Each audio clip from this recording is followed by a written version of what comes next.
عزیزان گرامی، انسان کی زندگی کا سب سے پہلا مسئلہ، علمی مسئلہ، وہ اس کا ایک بنیادی سوال ہوتا ہے، اور وہ یہ ہے کہ میں کون ہوں، میں کہاں سے آیا ہوں، مجھے کس نے بھیجا ہے، میں خود آیا نہیں، لایا گیا ہوں، اور پھر یہ کہ مجھے کہاں جانا ہے، میری منزل کیا ہے، اس منزل کو حاصل کرنے کے لیے راستہ کیا ہے، اور جس نے مجھے بھیجا یا جس نے مجھے پیدا کیا وہ کون ہے، اس کا مجھ سے کیا تعلق ہے، مجھے اس کے ساتھ کیا تعلق رکھنا چاہیے۔ یہ کچھ ایسے سوالات ہیں جو ہر ذی عقل انسان کو پریشان کرتے ہیں، اور ان سوالات کے جواب پہ اس کی پوری عملی زندگی کا دار و مدار ہوتا ہے۔ یہ جواب، ان سوالات کا جواب اگر درست ہوگا تو زندگی درست طریقے سے گزرے گی، اگر ان سوالات کا جواب بہکا ہوا ہوگا تو پوری زندگی بہک جائے گی۔ اب مشکل یہ ہے کہ انسان نے ان سوالات کے جوابات دیے، لیکن اس انداز میں کہ آج کچھ جواب ہے، کل کچھ اور کسی جواب پہ اطمینان نہیں۔ میں نے کچھ جواب دیا، آپ نے کچھ اور آپ نے بھی آج کچھ جواب دیا، کل کچھ اور جو جواب دیا اس پہ بھی پورا اطمینان نہیں۔ لگتا یہ ہے کہ انسان کی عقل اتنے سے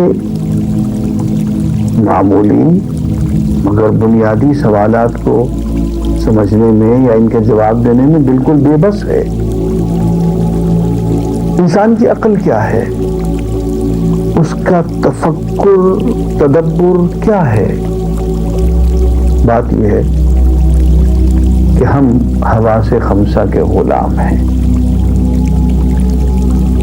دیکھنا، سننا، چکھنا، سونگھنا، چھونا، یہ ہمارے معمولات کے بڑے بڑے ذرائع ہیں، مگر افسوس کی بات یہ ہے کہ یہ ذرائع ناقص بھی ہیں، محدود بھی ہیں، اور خطرناک حد تک دھوکہ دہی کرنے والے بھی ہیں۔ کہیں کہیں ہمیں ایلیوژن ہوتا ہے، ایک چیز بہت بڑی ہوتی ہے لیکن چھوٹی سی نظر آتی۔ دیکھنے کو سورج ایک بس ایک گول سا توا نظر آتا ہے، چاند بقول نذیر اکبر آبادی کے چاند اور سورج دو بڑی بڑی روٹیاں نظر آتی، لیکن وہ تو دنیایں ہیں۔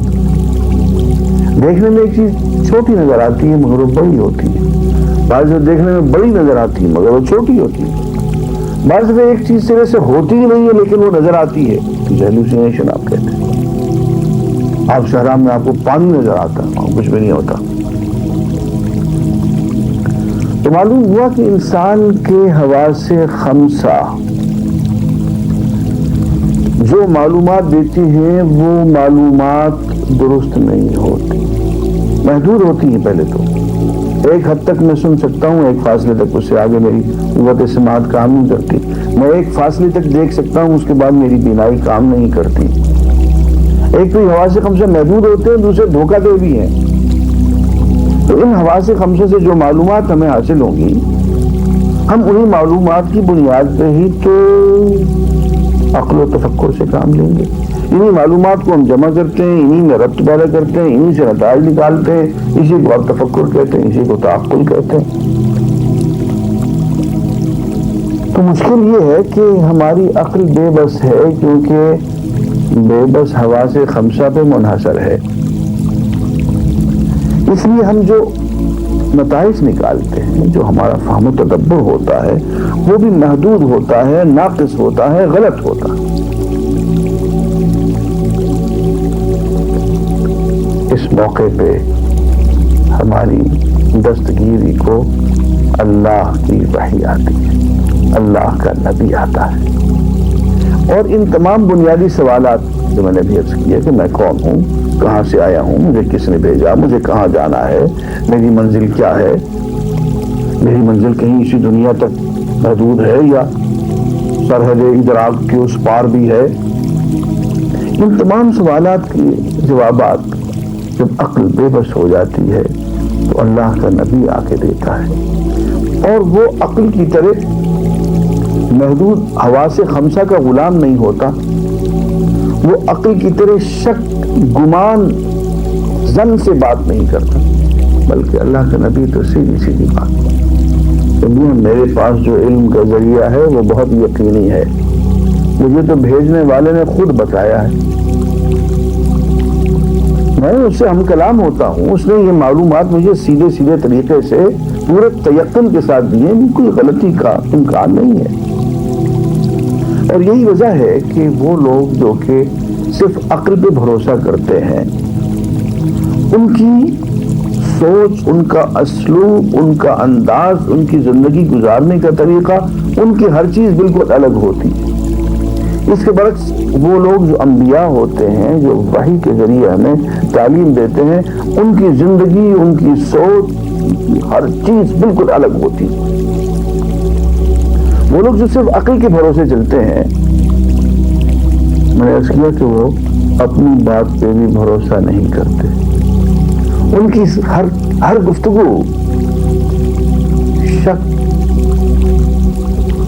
ریب کا شکار ہوتی ہے، آج کچھ کہتے ہیں، کل کچھ کہتے ہیں، اس کا نتیجہ یہ ہوتا ہے کہ وہ کبھی کسی بات پہ عمل نہیں کرتے، اس لیے کہ اپنے کہے پہ یقین نہیں ہوتا، اپنی سوچ پہ، اپنے نظریے پہ، اپنے افکار پہ یقین نہیں ہوتا، صرف گمان ہوتا ہے، اندازہ ہوتا ہے، شک میں مبتلا ہوتے ہیں، اس لیے عمل کی دولت سے بے نصیب ہوتے ہیں۔ عمل کا تعلق تو یقین سے ہے، تو پہلی بات یہ کہ شک میں مبتلا، آج کچھ کہا، کل کچھ کہا، اور عمل کسی پہ کچھ نہیں، کردار کی ناپختگی، اور کسی سے وفا نہیں، نہ اس سے نہ اس سے، اور یہ لوگ جو محض عقل کے سہارے جیتے ہیں، ان میں کبھی آپس میں اتفاق نہیں ہوتا، فلسفی ہوں، مفکر ہوں، وہ شخص کچھ کہہ رہا ہے، وہ شخص کچھ کہہ رہا ہے، وہ شخص کچھ کہہ رہا ہے، ایک ہی گھر میں رہے لیکن بات پہ کوئی اتفاق نہیں ہے۔ اس کے برعکس انبیاء کرام جو وحی لے کے آتے ہیں، وہ آج جو بات کہہ رہے ہیں تو 100 سال کے بعد وہی بات کہہ رہے ہیں، ان کی بات میں کہیں شک نہیں ہوتا ہے، گمان نہیں ہوتا ہے، ظن نہیں ہوتا ہے، اٹکل پچو نہیں ہوتا ہے، بلکہ جو بات کہتے ہیں صحیح اللہ کی دی ہوئی معلومات کی بنیاد پہ کہتے ہیں، اور ایک بات آج کہی تو کل بھی وہی بات، اور پھر بڑے مزے کی بات، ایک نبی عرب میں آیا ہے، ایک نبی عراق میں آیا، ایک مصر میں آیا، وہ 1000 میل ادھر ہے، وہ 2000 میل ادھر ہے، وہ 2000 سال پہلے آیا، وہ 3000 سال بعد میں آیا، بات سب کی ایک، افکار سب کے ایک، عقائد سب کے ایک، ہزارہا سال کا فاصلہ، ہزارہا میلوں کا فاصلہ، لیکن بات سب کی ایک، متفق الخیال۔ پتہ چلتا ہے کہ سب کو ایک ہی ذات میں بھیجا، اور پھر جو کہتے ہیں اس کو کر کے دکھا دیتے ہیں، پوری کی پوری زندگی کردار کی پختگی کی علامت، سمبل آف کیریکٹر۔ اور پھر مزے کی بات یہ ہے کہ دنیا میں آپ کہیں بھی چلے جائیے، اس لیے کہ دنیا کا کوئی خطہ ایسا نہیں ہے جہاں کوئی نہ کوئی نبی نہ آیا ہو، فَإِن مِّن أُمَّةٍ إِلَّا خَلَا فِيهَا نَذِيرٌ، کوئی بھی امت کوئی بھی قوم ایسی نہیں آئی جس میں اللہ نے اپنا نبی ڈرانے والا نہ بھیجا ہو. دنیا میں آپ کہیں بھی چلے جائیں کہیں آپ کو صدق کی اخلاق کی امانت کی دیانت کی ایتھکس کی انسانیت کی باہم پیار محبت کی بات کہیں آپ کو اگر ملے گی تو اس کا آپ اگر سورس ڈھونڈیں گے کہ یہ کہاں سے آئی تو پتہ چلے گا کہ کہیں کوئی نبی بیٹھا ہوا ہے. ہر اخلاق کی بات کا ہر خوبی کا ہر حسن کا ہر کمال و جمال کا مصدر و منبع جب بھی آپ ڈھونڈیں گے تو کوئی نہ کوئی نبی آپ کو ملے گا. عزیزان گرامی پتہ یہ چلا کہ انسان اپنی عقل کے بھروسے پہ حواس خمسہ کے بھروسے پہ اپنے ظن و گمان کے بھروسے پہ اگر جیے تو وہ بھٹکا ہوا ہے، وہ بے عمل ہے، وہ بے کردار ہے، وہ بے اخلاق ہے، وہ بے یقین ہے. وہ ذات گرامی جو انسان کو علم اور یقینی علم اور ایمان اور پھر عمل اور پھر پختگی کردار اور اخلاق اور روحانیت اور انسانیت کی محبت عطا کرتی ہے وہ نبی کی ذات ہوتی ہے. اس اعتبار سے دیکھا جائے تو انسان کی سب سے بڑی ضرورت سب سے اہم ضرورت اللہ کا نبی ہوتا. یہی وجہ ہے کہ اللہ تعالیٰ نے ہم پہ احسانات تو بہت سے کیے ہیں لیکن جس احسان کا خاص طور پہ ذکر کر کے وہ احسان ہم پہ جتایا ہے وہ نبی کی بعثت ہے صلی اللہ علیہ وسلم. قد من اللہ علی المؤمنین اذ بعث فیہم رسولا. اللہ نے مومنین پہ احسان کیا ہے جب ان میں ان سے ایک رسول بھیجا. تو رسول کی بعثت اللہ کا بہت بڑا احسان ہوتی ہے، اس لیے کہ رسول کے راستے سے انسان اللہ سے واصل ہو جاتا ہے، اللہ سے ہم کلام ہو جاتا ہے، اللہ کے پیغام کو تعلیم کو نامہ کو وصول کرتا ہے، قبول کرتا ہے، اپناتا ہے، اس پہ عمل کرتا ہے. عزیزان گرامی، نبوت کا اہم فائدہ یہ ہے کہ انسان جو تشکیک میں اور لا ادریت میں مبتلا تھا اس کو یقین کی دولت مل گئی. اب اس کے سامنے واضح منزل ہے، منزل تک پہنچنے کا راستہ ہے، طریق ہے، اس کو وہ اپناتا ہے اور اس منزل تک پہنچنے کے لیے وہ ہر قربانی کرنے کو تیار ہے، اوروں کو ساتھ لے جانے کو تیار ہے، اوروں کے ساتھ محبت کر رہا ہے، ان کے لیے بھی قربانی کر رہا ہے. اس اعتبار سے نبوت انسان کی سب سے بڑی ضرورت ہے. اللہ تعالیٰ نے اس ضرورت کو پورا کیا. میں نے عرض کیا تھا کہ اس طرح سے اس دنیا میں بے شمار نعمتیں ہیں انسان کے جسم کے لیے، کھانے کی بے شمار نعمتیں، لباس ہزاروں طرح کے، مکانات سینکڑوں طرح کے.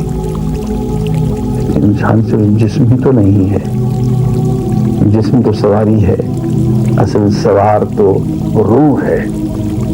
جسم تو لباس ہے، اصل تو انسان کی روح ہے. تو وہ ذات جس نے جسمانی نعمتیں بے حد و حساب بنائی تو کیا روحانی نعمتوں کو سمجھانے اور سجھانے کے لیے اس نے کوئی بندوبست نہیں کیا ہوگا؟ روحانی نعمتوں کو سجھانے کے لیے اس نے اللہ کے نبی بھیجے.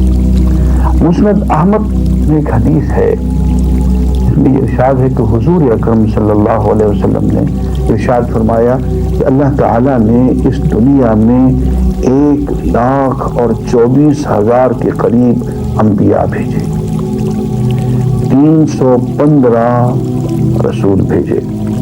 رسول وہ ہوتے ہیں جو کتاب لے کے آئے، مصحف. ان میں سے 25 کا ذکر قرآن مجید میں ہے اور پھر ان میں سے 5 اولو العزم ہیں،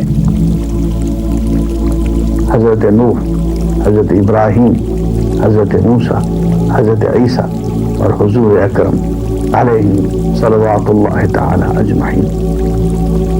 یہ اولو العزم رسول ہیں، اور ان میں ایک حضور اکرم صلی اللہ علیہ وسلم ہے جو خاتم النبیین ہے، افضل البشر ہے اور سید ولد آدم ہے۔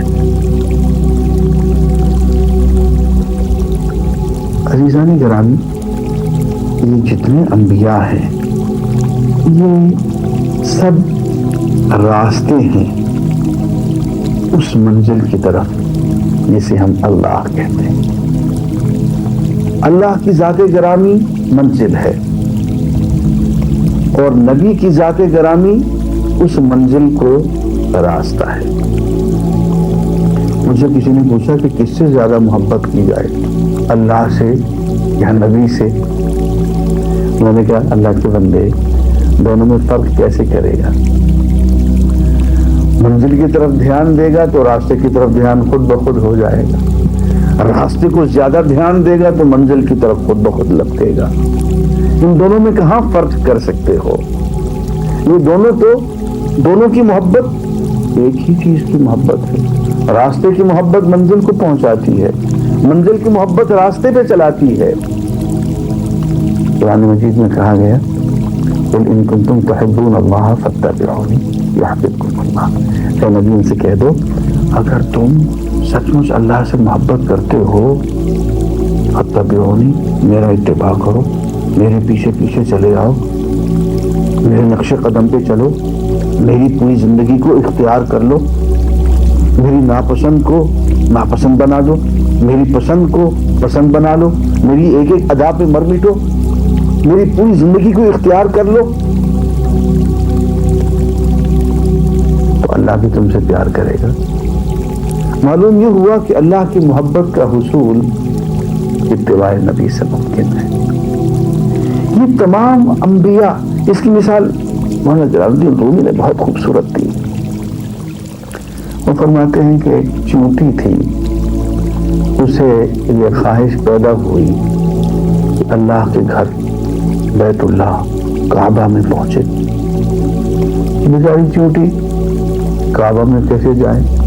راستے میں دریا ہیں، سمندر ہیں، کھائیاں ہیں، پہاڑ ہیں، غاریں ہیں۔ چونٹی بیچاری چلنا شروع کر دے تو کعبے تک کیسے پہنچے؟ مجھے کسی نے کہا کہ یہ حرم کا کبوتر بیٹھا ہوا ہے، اس کبوتر کے پاؤں کو ذرا مضبوطی سے پکڑ لے تو جو ہی حرم کے کبوتر نے پرواز کی اور وہ حرم پہ جا کے بیٹھا، چونٹی بھی حرم میں پہنچ گئی۔ عزیزان گرامی، اس کو اتباع کہتے ہیں۔ مولانا کہتے ہیں کہ بود نور حوث داشت کہ در کعبہ رسد، دست بر پائے کبوتر زد و ناگاہ رسید۔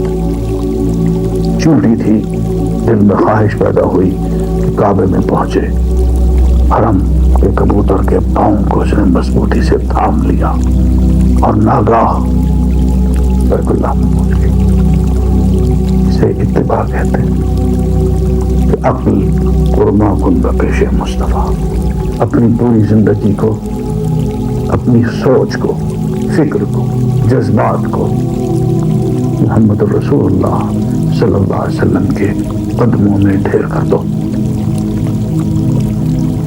اپنی ذات کو حضور کی ذات میں فنا کر دو، حضور اکرم صلی اللہ علیہ وسلم کی زندگی کو اپنی پوری زندگی پہ حاوی اور محیط کر لو۔ اسے اتباع کہتے ہیں، اور یہ اتباع اللہ تک پہنچنے کا راستہ ہے۔ میں عرض کر رہا تھا عزیزان گرامی کہ یہ جتنے بھی انبیاء ہیں یہ راستے ہیں اللہ تک پہنچنے کے۔ یہ حرم کے کبوتر ہیں حرم تک پہنچانے والے، ایک ہی اڑان میں حرم، اور درمیان کی ساری کھائیاں، سارے دریا، ساری ندیاں، ساری اونچ نیچ سب برابر، پلک جھپک میں وہ وہاں پہنچ جاتے اور اپنے ساتھ چلنے والوں کو بھی پہنچا دیتے۔ جو جو ان کے پاؤں کو مضبوطی سے لپٹ جائے وہ بھی پہنچ جاتا ہے۔ یہ تمام انبیاء یہ راستے ہیں، یہ شاہراہیں ہیں اللہ تک پہنچانے کی۔ 1,24,000 راستے، سڑکیں، شاہراہیں سب اللہ کی طرف جا رہے ہیں۔ چلنا چلاؤ۔ لیکن ایک بات عرض کرنا چاہتا ہوں، جب منزل قریب آ جاتی ہے تو سب راستے ملتے ملاتے ایک ہی شاہراہ میں گم ہو جاتے ہیں۔ ساری سڑکیں ملتے ملتے ملاتے ایک بہت بڑی گرینڈ ٹرنک روڈ میں مل جاتے ہیں، ایک ہی چینل رہ جاتا ہے پھر منزل تک پہنچنے کا۔ عزیزان گرامی، منزل قریب آ گئی۔ تمام یہ راستے، یہ تمام شاہراہیں ملتے ملتے ایک عظیم المرتبہ شاہراہ میں گم ہو گئے، وہ محمد رسول اللہ صلی اللہ علیہ وسلم کی شاہراہ عظیم ہے۔ اب ایک ہی راستہ، اب ایک ہی چینل ہے اللہ تعالیٰ تک پہنچنے کا، حضور کی ذات گرامی اور ان کا اتباع۔ قل ان کنتم تحبون اللہ فاتبعونی یحببکم اللہ۔ اے نبی صلی اللہ علیہ وسلم، ان کو بتا دو کہ اگر تم سچ مچ اللہ سے پیار کرتے ہو، تم نے اللہ کو اپنا مقصود حقیقی ٹھہرا رکھا ہے، اسے منزل بنا رکھا ہے، وہاں تک پہنچنا چاہتے ہو، تبعونی، میرا اتباع کرو، میرے ساتھ چلے آؤ، میرے پیچھے پیچھے نقش قدم پہ چلے آؤ، میری پوری زندگی کو اختیار کر لو۔ لقد کان لکم فی رسول اللہ اسوۃ حسنہ، کہ دیکھو تمہارے لیے رسول اللہ صلی اللہ علیہ وسلم کی ذات میں حسین ترین نمونہ ہے، اس کو اختیار کرو۔ جب نمونے کی بات چلی تو یہاں ایک اور نفسیاتی مسئلہ بھی عرض کر دیں۔ انسان بنیادی طور پہ نقال واقع ہوا ہے، وہ نقل اتارتا ہے۔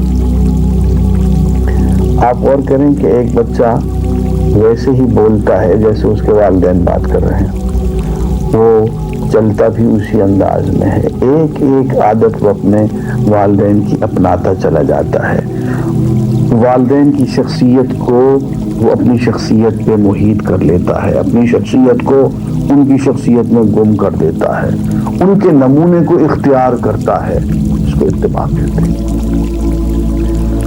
اب اللہ تعالیٰ ایک سیدھی سادی بات کہتے ہیں، اور وہ یہ ہے کہ میاں دیکھو، وہ تو نقل تو تم اتارو گے، کسی نہ کسی کی زندگی کو تو اختیار کرو گے، کسی کو تو اپناؤ گے، کسی نمونے کو تو اپناؤ گے، اس کی پیروی کرو گے۔ تو میاں اس کا اتباع کرنے کی بجائے یا اس کا اتباع کرنے کی بجائے لو ہم ایک ذات گرامی تمہیں بتائے دیتے ہیں، اس کی سند دے دیتے ہیں کہ اس شخصیت کو اور اس کردار کو ہم نے اپنے ہاتھوں سے حسین ترین بنا دیا ہے، اسوہ حسنہ ہم اس کو قرار دیتے ہیں، اور اس ذات گرامی کی پوری زندگی کو اسوہ حسنہ ہونے کی ہم سند عطا کرتے ہیں۔ تم نے اتباع کرنا ہے تو انہی کا کرو۔ لقد کان لکم فی رسول اللہ اسوۃ حسنہ، تمہارے لیے حضور اکرم صلی اللہ علیہ وسلم کی ذات گرامی میں بہترین نمونہ ہے، اس کی پیروی کرو۔ یہاں پہ میں کروٹ سی مثال عرض کیا کرتا ہوں، وہ یہ ہے کہ ہمیں کپڑے سلوانے ہوں تو ہم ایک سلا سلایا اپنا کرتا، شلوار اور واسکٹ جو بھی ہے ہم جا کے درجی کو دے دیتے ہیں، اور کپڑے کا تھان بھی دے دیتے ہیں۔ انہیں ایسے 3-4 جوڑے ہمیں بالکل ایسے ہی بازو ہوں، ایسے ہی بٹن ہوں، ایسے ہی کالر ہوں، یہی ناپ ہو، بالکل اتنی لمبائی، اتنی چوڑائی، سب کچھ یہی۔ ایک نمونہ ہم اس کو دے دیتے ہیں، ایک اسوہ اس کو دے دیتے ہیں کہ یہ دیکھو ہمیں اس طرح کا جوڑا چاہیے، ایسی قمیص، ایسا کرتا، ایسی شلوار، ایسی ہی بو شرٹ، ایسی ہی واسکٹ، پینٹ، جو بھی ہے۔ اب درزی صاحب بہادر جو ہیں وہ ہمارے دیے ہوئے نمونے پہ تو سلائی نہیں فرماتے، اور اپنی مرضی سے اپنے ناپ کی اور اپنی لمبائی بھی اپنی مرضی کی اور چوڑائی بھی اپنی مرضی کی اور کاج بھی اپنی مرضی کی، کالر بھی اپنی مرضی کی، اپنی پسند کے وہ لا کے سی کے 5 جوڑے ہمارے سامنے پیش کرنے لے جاتے۔ اب جو پہنتے ہیں تو قمیص یہاں پھنستی ہے، شلوار وہاں پھنستی ہے. ہم کہیں گے میاں بات سنو، جو ہم نے تمہیں نمونہ دیا تھا تم نے اس نمونے کے مطابق یہ کپڑے نہیں سیے ہیں، مہربانی کر کے یہ کپڑے تو اپنے واپس لے جاؤ، اور جو تھان ہم نے دیا تھا تمہیں کپڑوں کا وہ ہمیں لوٹا دو. عزیزان گرامی، آخرت میں بس یہی سوال جواب ہوگا. آخرت کا حساب صرف اتنا سا ہے کہ اے انسان، میں نے تجھے دنیا کی ہر نعمت بطور امانت کے دی تھی. عقل، جذبات اور صلاحیتیں، سب، مال، اولاد، اقتدار، یہ ساری نعمتیں ہم نے تمہیں دی تھی، یہ کہہ کے کہ دیکھو ان ساری نعمتوں کو بالکل اس طرح سے استعمال کرنا ہے جیسے محمد رسول اللہ صلی اللہ علیہ وسلم نے کر کے دکھایا. یہ نمونہ ہے. اقتدار میں آنا ہے تو اس طرح سے جیسے محمد رسول اللہ ہے، اور اقتدار کو سنبھالنا ہے اور اس کو نبھانا ہے ہیڈ آف اسٹیٹ کی حیثیت سے تو ایسے جیسے محمد رسول اللہ نے کر کے دکھایا. تاجر، استاد، ملازم، جو بھی کام کرتے ہو، والد، شوہر، ہمسایہ، دوست، محبوب، زندگی کا جو بھی رنگ، ہر طرح سے ہم نے یہ نمونہ تمہیں دیا ہے. ہر چیز میں تم کو یہ نمونے اختیار کرنا تھا. جہاں جہاں تم نے یہ نمونے اختیار کیا وہ تو ہے ٹھیک، اور باقی سب کو سب منہ پہ مار دیا جائے گا. اصل حساب اتنا ہے کہ کیا پوری کی پوری زندگی محمد رسول اللہ صلی اللہ علیہ وسلم کے دھب پہ گزار کے آئے ہو یا نہیں. تو یہی وہ بات ہے جسے علامہ رحمۃ اللہ علیہ کہتے ہیں کہ بمصطفیٰ برسا خیشا دی ہم اگر باؤن رسیدی. تمام بولا کہ اپنے آپ کو محمد رسول اللہ صلی اللہ علیہ وسلم تک پہنچا دو، ان کی زندگی کو اپنا لو کہ دین ہم کہ سارے کا سارا دین آپ کی ذات گرامی ہے، ان کا اتباع ہے. اگر حضور تک نہیں پہنچ پائے تو باقی سب بولا بھی ہے. وآخر دعوانا الحمدللہ رب العالمین.